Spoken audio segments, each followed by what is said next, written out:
welcome back to yet another video of बही खाता by Sonal. तो हमने इन्वेस्टिंग एक्टिविटी तक कैश फ्लो कर लिया था। ये आपके रिवीजन क्लासेस चल रहे हैं, तो ध्यान देकर पढ़ लो, समझ लो, जान लो, परसेंटेज अच्छे आ जाएंगे, फिर बहुत खुशी होगी आप। ठीक, तो अब चलो फाइनेंसिंग एक्टिविटीज में आते हैं। फाइनेंसिंग एक्टिविटीज हमारा एक लास्ट टॉपिक बचा हुआ है। कैश फ्लो फ्रॉम इन्वेस्टिंग हमने कर लिया, ऑपरेटिंग कर लिया, ये बचा है फाइनेंसिंग। तो इसको क्यों छोड़े, है ना, इसको क्यों बख्शे, हम इसको भी कर डालते हैं, मतलब सॉल्व कर डालते हैं, समझ लेते हैं, जान लेते हैं, पहचान लेते हैं, जान परिचय बन करते हैं इससे भी अपना। ठीक है, तो अब देखो फाइनेंसिंग एक्टिविटीज में किस चीजों की बातें होती है, तो उन सारी चीजों की बातें होती हैं जिनसे हम अपना फंड रेज कर सकते हैं। ठीक है, financing activity, finance related activities आएंगी इसमें। ठीक है, तो वो सारी चीजें जिससे हम अपना फंड रेज कर सकते हैं। पैसा, फंड का मतलब क्या, पैसा। ठीक है, तो पैसा जिस एक्टिविटी से हम जनरेट कर सकते हैं वो सारा एक्टिविटीज में आएंगी, वो सारा चीजें आएंगे इसमें। ठीक है, तो क्या क्या आएगा, सबसे पहले तो इसमें शेयर कैपिटल आता है। ठीक है, शेयर कैपिटल आता है फर्स्ट पॉइंट, और फिर उसके बाद आता है आपका लोन्स। लोन भी तो लेते हो तो आपका कैश बढ़ता ही है ना, फंड्स बढ़ता ही है, लोन्स। ठीक है, अब शेयर कैपिटल के अंडर ही आता है आपका कितने टाइप के शेयर्स होते हैं। एक तो इक्विटी शेयर होते हैं और दूसरे आपके प्रेफरेंस शेयर्स होते हैं। ठीक है, equity share and preference shares. ठीक है, अब एक बात बताओ, शेयर होल्डर्स को आप डिविडेंड पे करते हो, डिविडेंड पे करते हो ना, डिविडेंड पे करते हो। ठीक है, पे करते हो, तो पे कर रहे हो तो आउटफ्लो होगा ना कैश का। ठीक है, शेयर होल्डर्स को अगर आप डिविडेंड पे करोगे तो पे कर रहे हो तो मतलब पैसा जा रहा है आपके पास से, आउटफ्लो हो रहा है कैश का। ठीक है, तो ये चीज माइनस हो जाएगा। ठीक है, माइनस हो जाएगा आपके फाइनेंसिंग एक्टिविटी में। अब एक बात बताओ, लोन्स में कितने टाइप के लोन्स होते हैं। एक तो बैंक ओवरड्राफ्ट हो गया, ठीक है, डिबेंचर हो गया, नॉर्मल लोन कह लो वो हो गया। ठीक है, तो अब देखो आपने लोन लिया है किसी से, मान लो बैंक से लिया है, फाइनेंशियल इंस्टीट्यूशन से लिया है, या किसी थर्ड पर्सन अपने फ्रेंड से लिया है, तो लोन लेते हो जब तो इंटरेस्ट आपको मिलता है या आपको पे करना होता है। ऑब्वियस सा बात है भाई, लोन हमने लिया है तो इंटरेस्ट तो हमको पे करना होगा। ठीक है, तो जितने भी इंटरेस्ट रिलेटेड होते हैं आइटम्स, ठीक है, इंटरेस्ट इज पेड। ठीक है, इंटरेस्ट अगर पे होगा तो इसमें भी तो आउटफ्लो ऑफ कैश हो रहा है ना, कैश का आउटफ्लो हो रहा है कि नहीं। हम अलग से लोन प्रिंसिपल सम के साथ इंटरेस्ट भी पे कर रहे हैं ईयरली। ठीक है, पर एनम हमने इंटरेस्ट पे किया है तो कैश का आउटफ्लो हो रहा है, आउटफ्लो हो रहा है मतलब कैश जा रहा है मेरे पास से। अब जब कैश ही जा रहा है तो वो चीज हम प्लस कैसे कर देंगे, है ना, वो चीज भी माइनस होगा। ठीक है, अब एक बात बताओ, ये चीज समझ में आया। डिविडेंड आता है आपके शेयर कैपिटल से रिलेटेड, मतलब शेयर इशू करोगे तो डिविडेंड आपको पे करना पड़ेगा। ठीक है, और इक्विटी आता है आपके लोन्स रिलेटेड आइटम्स में। ठीक है, अब एक बात बताओ, जैसे शेयर हमने ये चीज मिटा दे, डिविडेंड और इंटरेस्ट इज पेड, अब तक तो कॉपी कर लिया होगा आपने। ठीक है, तो ये चीज अब हम मिटाते हैं। अब एक बात बताओ हमको, फॉर एग्जाम्पल हम शेयर इशू कर सकते हैं या फिर बाई बैक कर सकते हैं। ठीक है, बाई बैक, वापस से हम अपना ही शेयर खरीद लेंगे। ठीक है, उसी को बाई बैक बोलेंगे।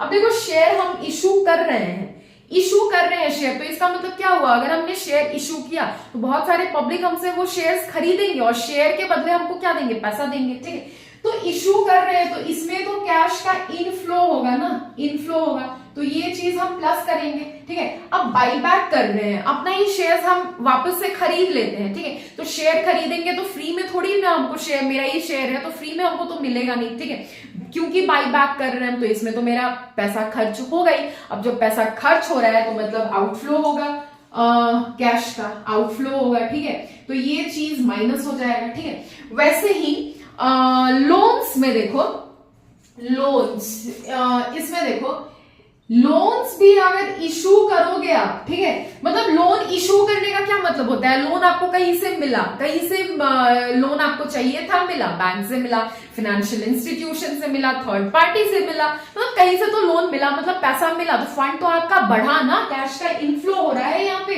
ठीक है। अब इशू वर्ड से कंफ्यूज मत हो जाना, ठीक है, इनफ्लो हो रहा है तो ये चीज प्लस होगा, ठीक है। अब आपने लोन चुकाया, ठीक है, अब आपने लोन चुकाया, तो एक सेकेंड मार्कर चेंज करते हैं। अब आपने देखो मैंने क्या बोला, अब आपने लोन यहां पे चुकाया, ठीक है, लोन का पेमेंट आपने कर दिया, मतलब लोन आप चुका रहे हो, ठीक है, तो लोन चुका रहे हो तो पैसा तो आपको पे करना पड़ रहा है ना, तो इसमें कैश का आउटफ्लो हो रहा है, तो ये चीज क्या हो जाएगा, ये चीज हमेशा माइनस हो जाएगा फाइनेंसिंग एक्टिविटी में, ठीक है। तो ये सारा बेसिक कॉन्सेप्ट आपको फाइनेंसिंग एक्टिविटी का समझ में आया तो हाँ बोलो, ठीक है, और इसको नोट डाउन करो। फिर उसके बाद हम बढ़ते हैं, नॉर्मल सा क्वेश्चन करेंगे और क्वेश्चन के साथ ही अपने डाउट्स को सॉल्व करने का, क्लियर करने का, फाइनेंसिंग एक्टिविटीज टॉपिक को क्लियर करने का कोशिश करेंगे, ठीक है। तो इसको कॉपी करो और वापस आते हैं हम क्वेश्चन के साथ। नाउ सी, ये क्वेश्चन है फाइनेंसिंग एक्टिविटी का। तो क्वेश्चन में देखो 2017 और 18 के बैलेंसेस दिए हुए हैं। इक्विटी शेयर कैपिटल है पहला, 2017 में कितने का शेयर, इक्विटी शेयर कैपिटल कितने का था, 6 लाख का था, 2018 में 1 लाख का हो गया, 2 लाख से बढ़ा, मतलब इक्विटी शेयर जरूर इश्यू किए हुए होंगे, मतलब किए गए होंगे 2 लाख के, ठीक है। फिर उसके बाद 12% प्रेफरेंस शेयर कैपिटल। अब जो डिविडेंड पे किया जाएगा ना प्रेफरेंस शेयर्स पे, वो इस रेट पे किया जाएगा, ठीक है, डिविडेंड 12% के रेट पे किया जाएगा प्रेफरेंस शेयर होल्डर्स को। अब प्रेफरेंस शेयर कैपिटल कितना है, 2017 में 2 लाख का था, 18 में कुछ भी नहीं है, मतलब अभी इशू 2017 में 2 लाख का था, उसके बाद फिर प्रेफरेंस शेयर इशू नहीं हुआ है, ठीक है। उसके बाद 14% डिबेंचर्स है, 17 में कोई भी डिबेंचर नहीं है, मतलब हमने कहीं से कोई लोन नहीं लिया था, ठीक है। डिबेंचर मतलब लॉन्ग टर्म बोरोइंग ही तो होता है, लोन ही तो होता है, ठीक है। फिर उसके बाद 2018 में 1 लाख का लोन लिया गया है, मतलब डिबेंचर लिया गया है, ठीक है, डिबेंचर इशू हुआ है, ठीक है। अब एडजस्टमेंट्स में अगर देखोगे तो ये क्वेश्चन है, क्वेश्चन को मैंने बोर्ड में लिखा है, आप भी नोट डाउन करो, ठीक है। अब एक एक एडजस्टमेंट, एक एक चीज समझाते हैं, उसके बाद मिटाएंगे, आपको समझ में आ जाएगा, आप क्वेश्चन उतार लिए होंगे, फिर उसके बाद हम सॉल्व करेंगे, ठीक है।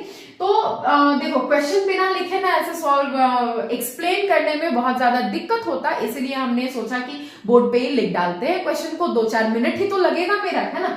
तो एडजस्टमेंट में फर्स्ट पॉइंट है, equity shares were issued at a premium of 15%, मतलब इक्विटी शेयर जो है, ये इक्विटी शेयर कितना का, 6 लाख से 8 लाख हो गया, मतलब 2 लाख का इक्विटी शेयर इशू हुआ है, ठीक है। अब 2 लाख का इक्विटी शेयर इशू हुआ है, वो इशू हुआ है एट पार में नहीं हुआ, प्रीमियम पे हुआ, और कितने रेट क्या है प्रीमियम का, तो 15% है, तो हम 2 लाख का हमको 15% यहाँ पे निकालना पड़ेगा, ठीक है, 15% निकालना पड़ेगा, ठीक। अब उसके बाद सेकेंड में आते हैं, preference shares were redeemed at a premium of 5%। अब देखो मतलब हमने प्रेफरेंस शेयर होल्डर्स को पैसा, उनके शेयर्स का पैसा वापस किया, ठीक है। तो प्रेफरेंस शेयर होल्डर्स 2 लाख का था, उसके बाद तो इशू नहीं हुआ, तो हम 2 लाख के अमाउंट को ही लेकर चलेंगे, ठीक है। तो प्रेफरेंस शेयर होल्डर्स को जब हमने पैसा दिया तो एक्स्ट्रा 5% दिया गया है, ठीक है।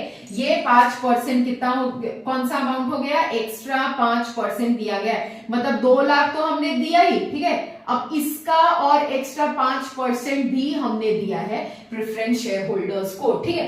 अब देखो debentures were issued at a discount of 1%। Debenture जो इशू हुआ है कितने का, इतने का, 1 लाख का डिबेंचर इशू हुआ, तो वो इशू हुआ है 1% डिस्काउंट में, तो मतलब 1% हमको कम मिला, लोन कम मिला, ठीक है। मान के चलो 1 लाख का अगर 1% निकालते हैं तो कितना हो जाएगा, 1000 हो जाएगा, तो मतलब हमको 1000 कम मिला है लोन, जहां हमको 1 लाख मिलना था, 1 लाख से 1000 कम मिला, 99,000 मिला है, ठीक है ना। उसके बाद डिविडेंड एंड इंटरेस्ट पे 24,000 एंड 14,000 रिस्पेक्टिवली, मतलब डिविडेंड हमने पे किया तो वो तो आउटफ्लो ऑफ कैश होगा, 24,000 माइनस होगा, ठीक है। इंटरेस्ट पेड 14,000, वो भी आउटफ्लो ऑफ कैश होगा, ठीक है, तो वो भी माइनस होगा। उसके बाद है अंडरराइटर्स को कमीशन पे दिया गया है ऑन इक्विटी शेयर्स 10,000। अब अंडरराइटर्स को कमीशन दिया गया है ऑन इक्विटी शेयर्स, तो इक्विटी शेयर्स का जहां पे हम रिकॉर्डिंग करेंगे वहीं पे से ये जो अमाउंट है, जो कमीशन हम, अब देखो कमीशन हम दे रहे हैं, कमीशन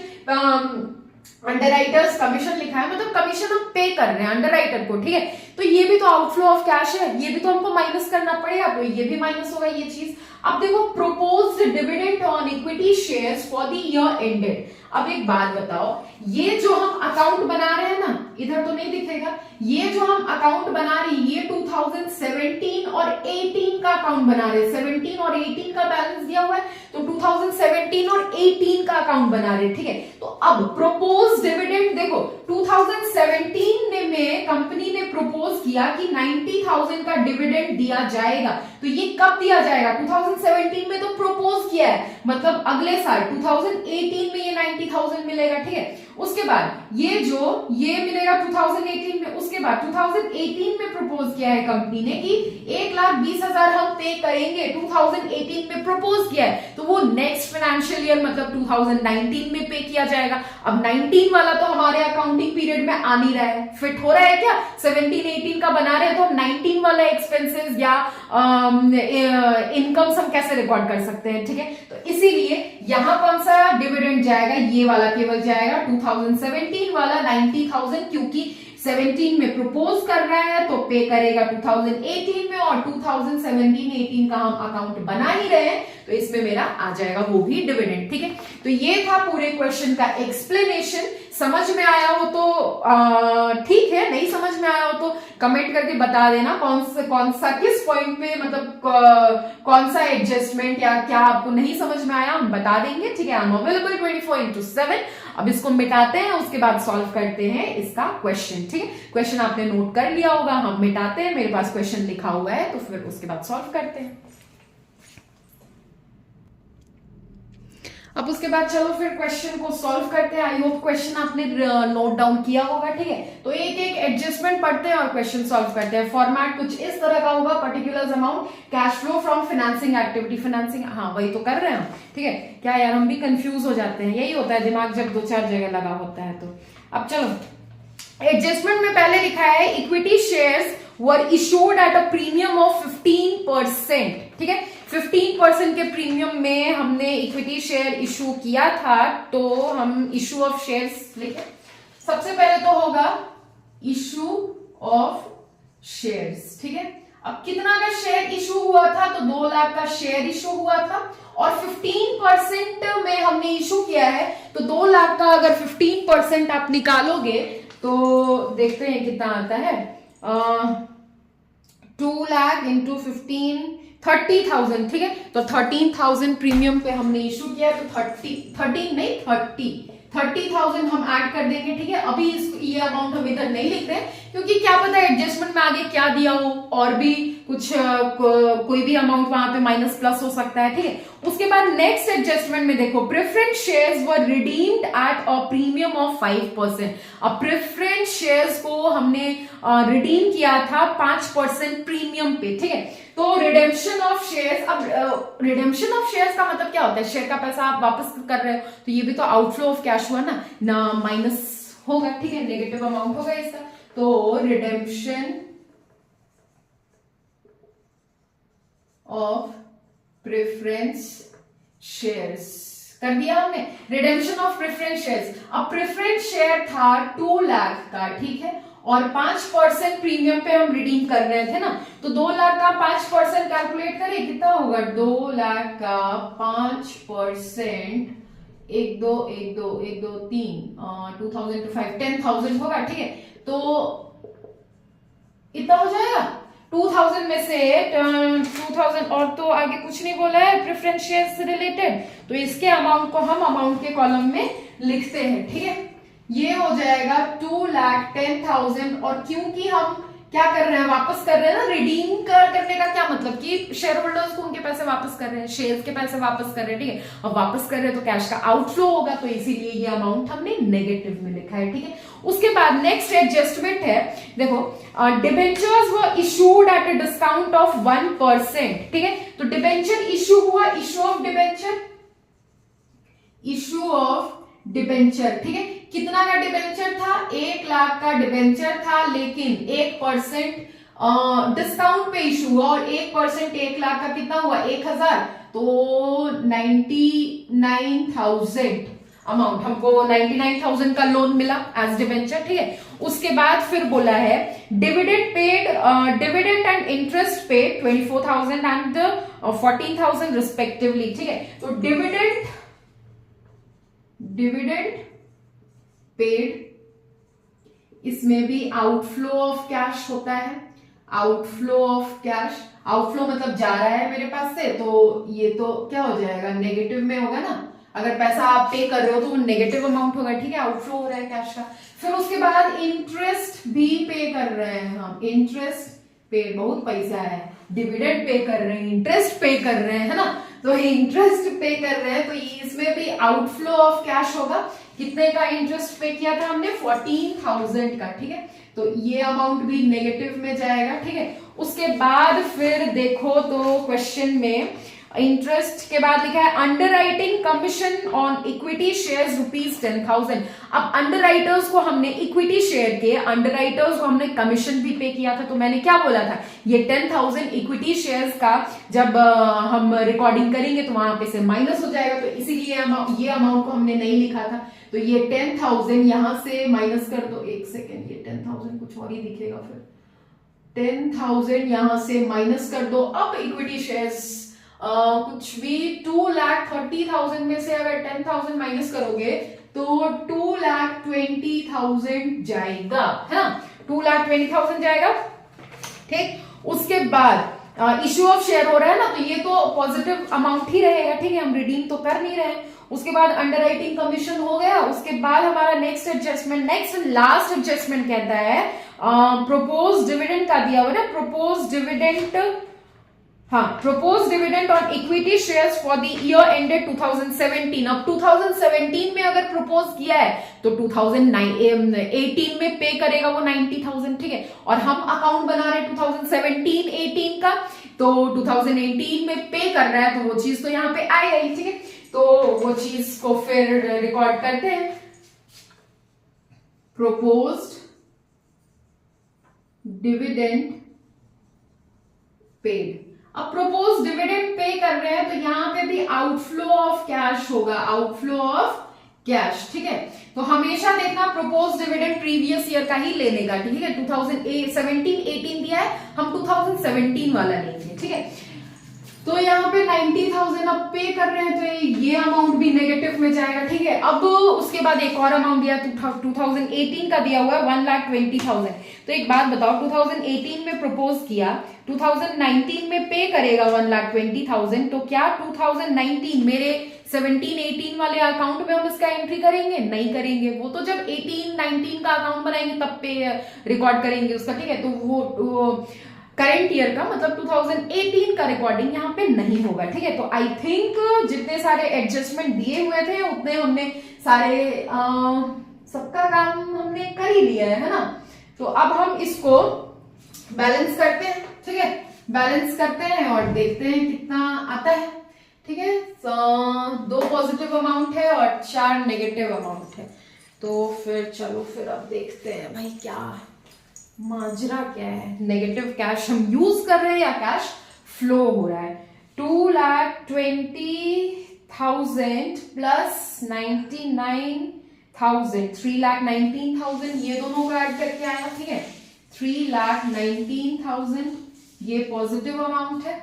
फिर उसके बाद है 2,10,000, 24,000 प्लस 14,000, एक सेकेंड, 14,000 प्लस 90,000, 3,38,000 आ रहा है। 3,38,000, ये सारे नेगेटिव बैलेंसेस को अगर हम ऐड करें तो वो आ रहा है। तो 3,18,000 में से अगर माइनस करें हम 3,19,000, तो हमारा आ जाएगा 19,000 का बैलेंसिंग फिगर आ जाएगा। और ये क्योंकि नेगेटिव अमाउंट आएगा तो इसीलिए हम लिखेंगे cash used in financing activity, ये क्वेश्चन यहाँ पे आकर सॉल्व होता है। देखो मेहनत करने से ना कभी डरना नहीं चाहिए, क्योंकि क्या पता जहां पे किस्मत साथ ना दे वहां पे अक्सर मेहनत साथ दे जाता है।